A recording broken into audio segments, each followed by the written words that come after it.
Hello, fourth grade. I'm sorry that I'm not here today, but I'll be here next week. Anyways, you guys are still working on your fundraiser project. Before you guys get any supplies out or start anything, watch this whole video so you know what to do. And then when the video's done, you can start. Okay, first things first, I need one responsible student when the video's over to go to 4E, which is y'all, and then grab the whole stack of these worksheets that y'all started last week.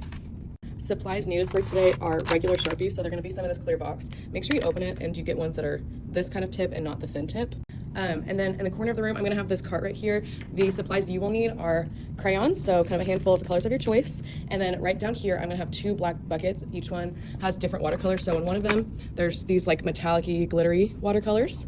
And then in this one are regular watercolors.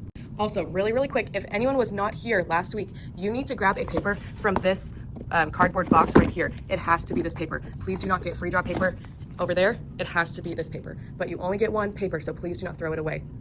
All right, a quick reminder if you were here last week and forgot, or if you were not here. So on that piece of paper, you were going to draw a squiggly line near kind of the top half and then one near the bottom half. It doesn't matter if they're perfect. And then you're going to write your name. Now remember, you need to figure out how many letters are in my name. So if I have a really short name, like 4 letters, how am I gonna divide that into the rows? If I have a long name, how am I gonna divide that into the rows? So if you look here, you will see the V-I-L-L-A-R-R-E-A-L.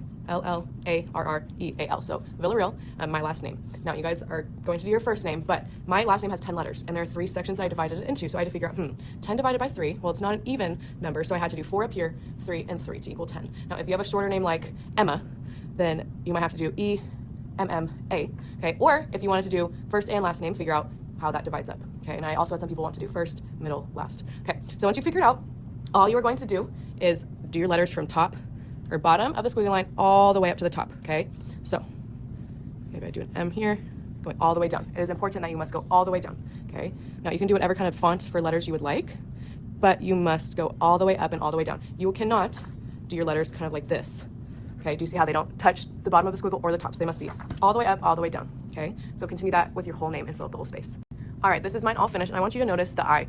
I know right now you cannot see kind of that bottom part of the I or even the Z or the E, but still bring it all the way down because we're going to outline with a Sharpie, and when you go over it, you will be able to see kind of that bottom line there.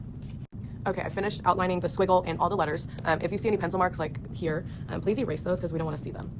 All right, once you finish erasing, now is your time to get the crayons, so grab kind of a handful of the colors you like. And if you notice on mine, what you're gonna do with the crayons is add different designs in every shape. So the reason we want our letters to go all the way up and all the way down is to create these enclosed spaces to do special designs inside of, okay? Now you can kind of choose whatever you want.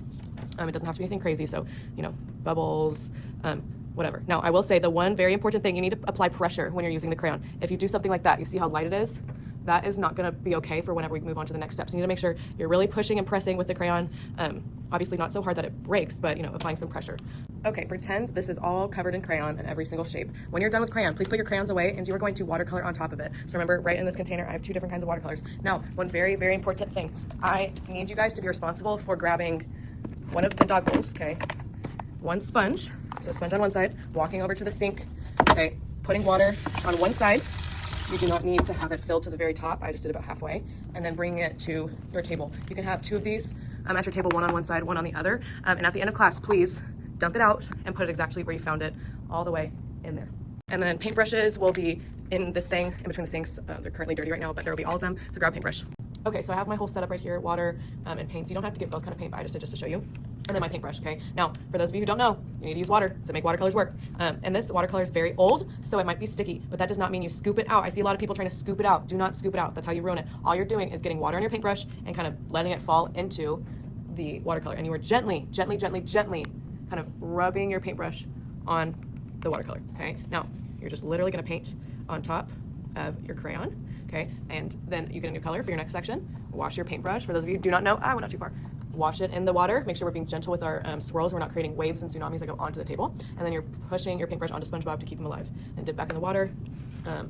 Gently get the watercolor wet. Remember, no digging. The metallic ones especially are sticky, so please just make sure you're just rubbing on top and then you're painting on your paper. So you're gonna fill up all of the sections that you did, every section a different color, until obviously there's no more sections. Here real quick, let me show you the white. Okay, so when you do white, yes, you do end up seeing it. So when you're done, it will look something like this. Please put it on the drying rack to dry. Clean your paintbrush under the sink and put it back where you found it. All dog bowls need to be dumped out, sponges squeezed out, and then again, put them back to where you found them. All right, good luck guys, see y'all next week.